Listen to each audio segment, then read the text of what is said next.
Deux pelles. L'une tourne encore bien depuis 1995, l'autre est passée à de lourdes réparations après seulement 3 ans.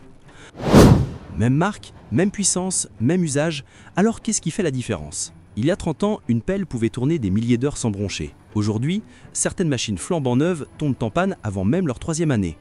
Alors, qu'est-ce qui s'est passé? Est-ce que les constructeurs ont vraiment baissé la qualité ou est-ce qu'on est devenu plus exigeant qu'avant? Aujourd'hui, on va confronter l'ancienne génération, ces pelles increvables d'avant, à la nouvelle génération, bardée d'électronique, mais souvent critiquée pour sa fragilité.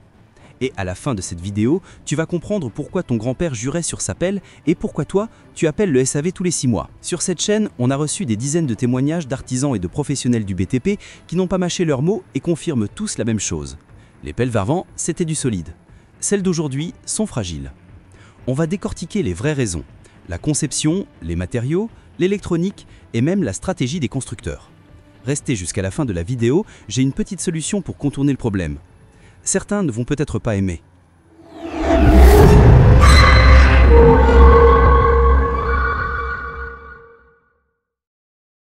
Pourquoi les pelles d'avant tenaient si longtemps? Pendant des décennies, les pelles hydrauliques ont eu une réputation presque légendaire. Celle des années 80 ou 90, on les reconnaît tout de suite. Un moteur bruyant, un bras massif, des vérins épais et un châssis en acier qui respirait la solidité. Ces machines étaient faites pour durer, pas pour séduire, pas pour faire moderne, pour travailler. À l'époque, la philosophie de conception était simple. Chaque pièce devait résister au temps.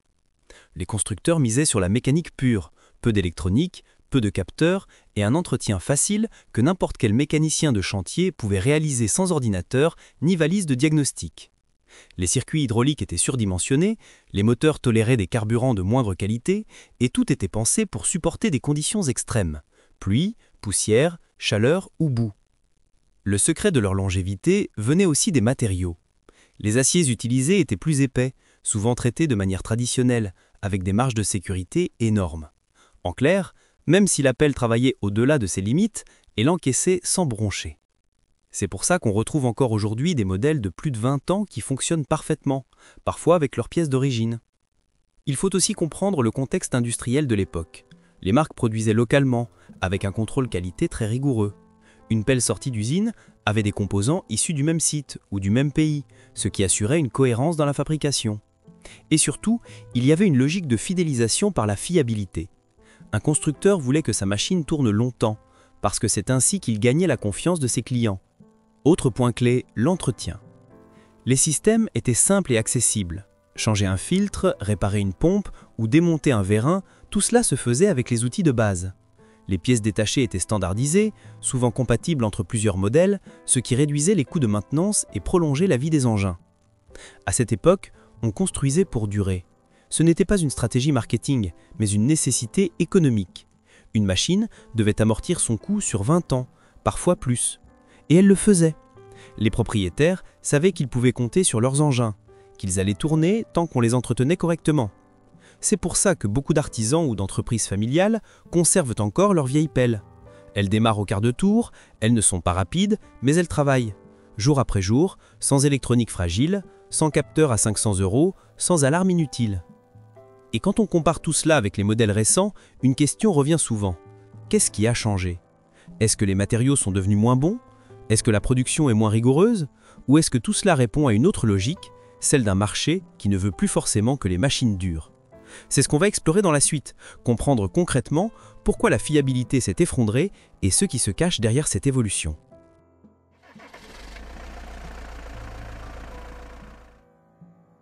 Depuis environ 2010, et surtout entre 2015 et 2022, les remontées du terrain ont changé. Les pannes ne sont plus seulement mécaniques, elles sont devenues majoritairement électroniques, logistiques et liées à la chaîne d'approvisionnement. Les professionnels dénoncent 3 grandes familles de problèmes. Pannes liées à l'électronique et au système antipollution, usure prématurée de composants hydrauliques et structuraux, et délais et coûts de pièces détachées devenus prohibitifs ou très longs. Première observation. L'électronique et les systèmes de dépollution sont aujourd'hui les causes principales de pannes sur les nouvelles pelles. Les moteurs modernes, notamment ceux conformes aux normes environnementales récentes, Stage 5, sont équipés de filtres à particules diesel DPF et de systèmes de réduction des émissions SCR. Ces équipements sont conçus pour limiter la pollution, mais ils sont très sensibles.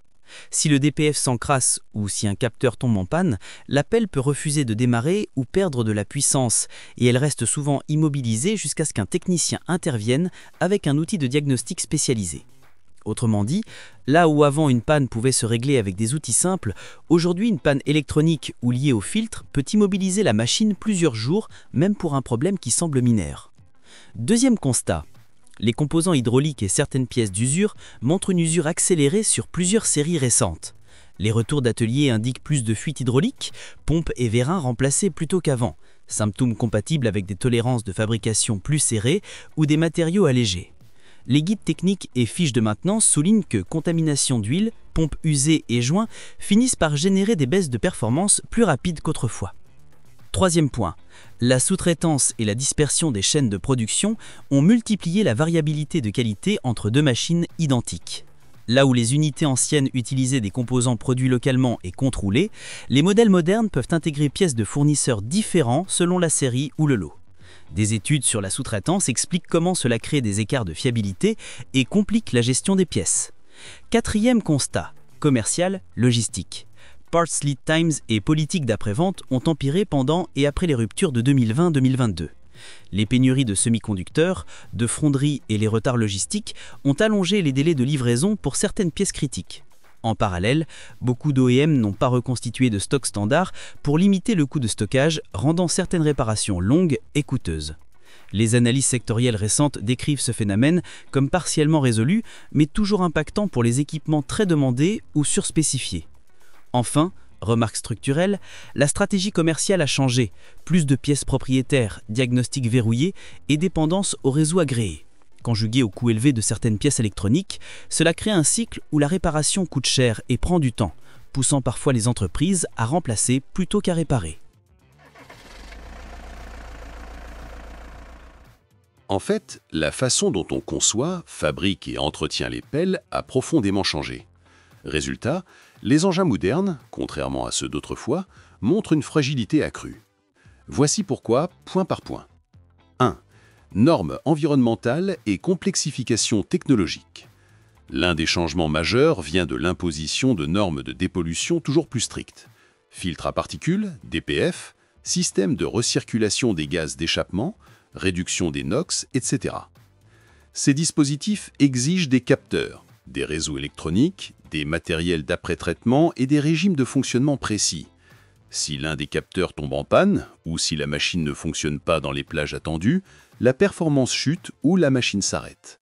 Et chaque réparation exige souvent un outil électronique de diagnostic et une intervention spécialisée, ce qui rallonge les immobilisations. Des études sur le matériel lourd montrent que les pannes électroniques ou liées au système d'émission font désormais partie des premiers motifs de panne. Autre conséquence, la réduction de marge dans la conception mécanique traditionnelle. On allège les masses, on recherche la performance, la consommation, la compacité, mais au prix d'une tolérance moindre aux imprévus. 2. Production et chaînes d'approvisionnement fragilisées. Autre élément, la globalisation des chaînes de production. Alors qu'autrefois une pelle était souvent assemblée dans une usine unique ou avec des composants fabriqués majoritairement dans le même pays, aujourd'hui beaucoup de pièces sont sous-traitées, fabriquées dans plusieurs pays avec des normes de tolérance variables. Ce morcellement rend la qualité plus hétérogène. Quelques ateliers le confirment. Connexion électrique mal solidifiée, faisceaux fragiles, pièces hydrauliques avec tolérance de fabrication plus serrée. Au final, deux machines du même modèle, mais de lots différents, peuvent avoir des comportements bien distincts. Ceci fragilise la durabilité moyenne. 3. Stratégie commerciale. Durabilité versus rentabilité. Sur le plan marketing, il y a un glissement vers la durée d'usage plus courte mais renouvellement plus rapide. Autrement dit, construire une machine pour durer 30 ans coûte plus cher, allonge le retour sur investissement pour le constructeur. Aujourd'hui, certaines marques préfèrent optimiser l'engin pour 10-15 ans plutôt que 30 et miser sur la vente de pièces détachées, de services après-vente et de renouvellement. Ce type de logique est relevé dans les secteurs à fort équipement. Le résultat pour l'utilisateur, une machine qui semble abordable à l'achat, performante à court terme, mais qui peut demander des interventions importantes, coûteuses ou fréquentes après quelques années. 4. Usure accélérée des composants et exigences d'utilisation moderne. Autre facteur, les conditions d'usage actuelles ont évolué. Les chantiers sont souvent plus intensifs, les cycles de travail plus courts. Les matériels sont soumis à des démarrages fréquents, des régimes moteurs plus élevés, des conditions extrêmes, comme chantier urbain, GPS, précision. Cela crée une usure plus rapide des composants classiques. Joints hydrauliques, pompes, vérins, chaînes d'entraînement. Les rapports techniques montrent que l'huile contaminée, les temps de repos réduits ou les flux hydrauliques élevés accentuent les défauts. Par ailleurs, l'intervention souvent différée ou réduite, à cause de coûts, de planning ou d'opérateurs pressés, joue un rôle clé. On ne change plus systématiquement les filtres ou on laisse le matériel travailler à haut régime pour rentabiliser. Ce sont des stress additionnels que les machines plus anciennes vivaient différemment. 5. Maintenance spécialisée et dépendance aux concessionnaires. L'un des gros changements concerne l'entretien. Avant, beaucoup de pannes se réglaient en interne. Un mécano-chantier changeait une pompe, ajustait une chaîne, roulait le lendemain. Maintenant, l'augmentation de l'électronique, des modules propriétaires et des capteurs fait que certaines pannes immobilisent la machine en attendant l'intervention du constructeur ou d'un technicien agréé. Le résultat, retard de réparation, coût horaire élevé, machine arrêtée plusieurs jours. Une étude place les défaillances des systèmes d'émission au second rang après hydraulique. À cela s'ajoutent les délais allongés pour certaines pièces, en partie à cause de la pénurie mondiale de composants, en partie à cause de la réduction des stocks pour diminuer les coûts. 6. Pression sur les poids, la consommation et les émissions.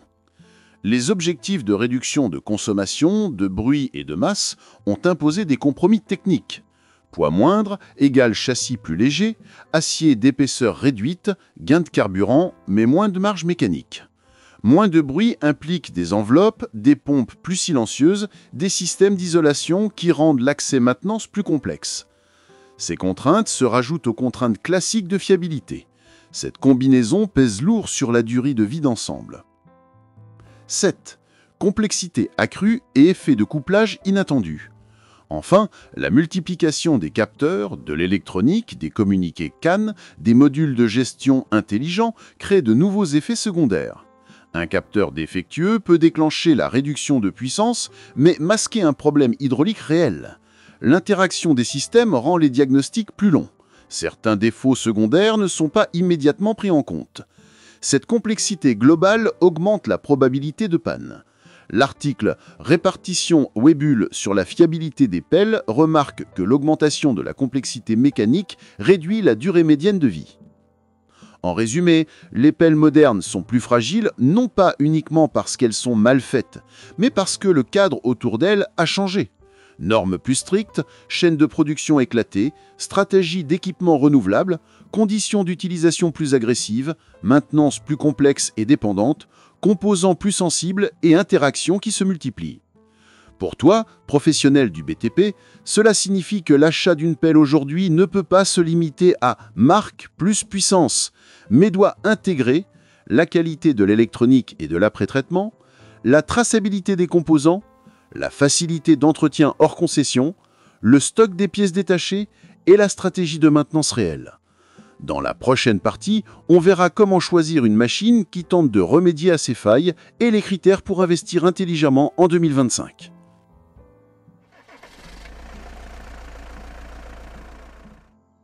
Après avoir vu pourquoi les pelles modernes montrent des fragilités accrues, la question suivante est « Et maintenant ?»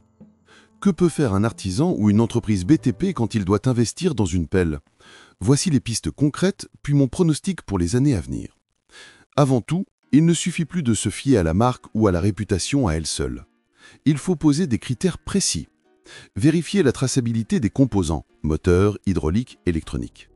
Privilégier les machines où les pièces critiques viennent de fournisseurs reconnus ou vérifiés. Analyser la politique pièces détachées et SAV. Délai de livraison, disponibilité de stock, coût d'intervention. Une machine peut sembler bon marché à l'achat, mais devenir très coûteuse à entretenir. Assurez-vous que l'entretien peut être fait locally, sur chantier, par un mécanicien connaissant la machine et que les diagnostics sont accessibles. Une dépendance totale au concessionnaire signifie souvent immobilisation prolongée. Privilégiez des machines avec moins d'électronique superflue si votre usage est intensif. Et boue plus poussière, plus chaud, plus froid. Moins de capteurs égale moins de points de faiblesse. Pensez à la durabilité structurelle et hydraulique. Acier épais, vérin facilement accessible, filtre hydraulique simple. Même si les normes imposent allègement et performance, il existe des modèles mieux pensés que d'autres. Pour l'entretien, mettez en budget l'entretien préventif plus fréquent que par le passé. Vérification des capteurs, des faisceaux électriques, de l'état des systèmes d'émission, de l'huile hydraulique. Une machine moderne exige de la rigueur pour durer longtemps. Écrivez en commentaire si vous avez besoin d'aide pour l'achat d'une pelle. Je serai ravi de vous aider. Maintenant, voici mon pronostic. Que faire?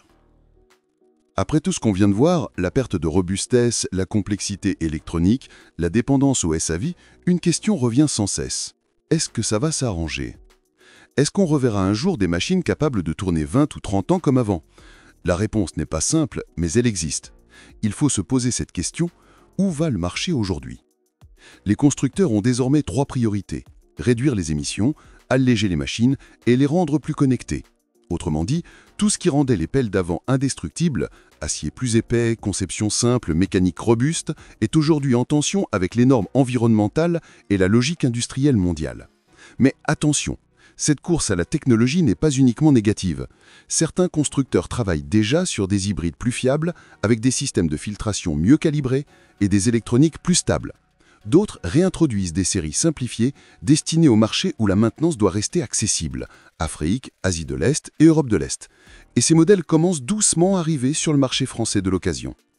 Le pronostic à court terme, 2025-2030.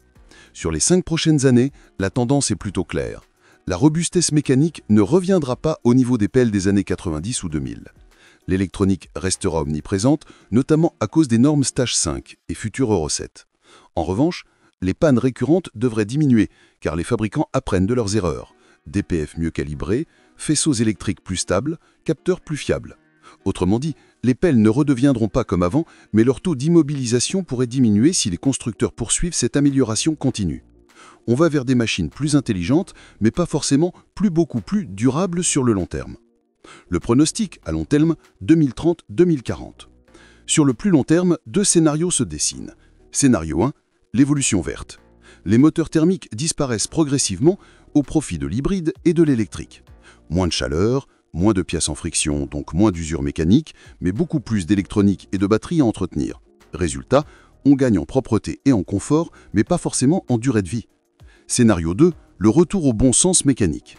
Sous la pression des utilisateurs, artisans, l'OR, PME du BTP, certains fabricants pourraient revenir à des gammes plus simples, à l'ancienne, mais adaptées aux normes actuelles. Ce mouvement commence déjà timidement dans certains pays. Et maintenant, ma solution miracle. Si toutes les marques premium doivent relever les défis que nous avons vus, il existe une alternative à ne pas ignorer. Les pelles construites en Chine. Oui, vous avez bien entendu, certaines marques chinoises ont désormais un positionnement intéressant, prix plus bas, structure simple, pièces interchangeables et une montée en qualité réelle. Des analyses récentes montrent que ces fabricants progressent rapidement en fiabilité. Donc, si vous achetez aujourd'hui, si vous ne pouvez pas garantir un usage ultra intensif ou ne pouvez pas absorber un gros budget entretien, alors une pelle chinoise bien choisie pourrait être un choix pertinent, moins cher à l'achat, et si vous vérifiez bien le réseau pièces et SAV, cette option peut vous donner un bon rapport coût-performance. Alors selon toi, est-ce qu'on reverra un jour des pelles aussi solides que celles d'avant? Dis-le en commentaire parce que ton avis compte vraiment pour cette communauté. Et si tu as appris quelque chose aujourd'hui, lâche un gros pouce bleu, abonne-toi pour ne pas rater la prochaine vidéo. Et surtout, rejoins le canal Telegram. J'y partage les infos, les tests et les retours d'expérience avant même qu'ils sortent sur YouTube.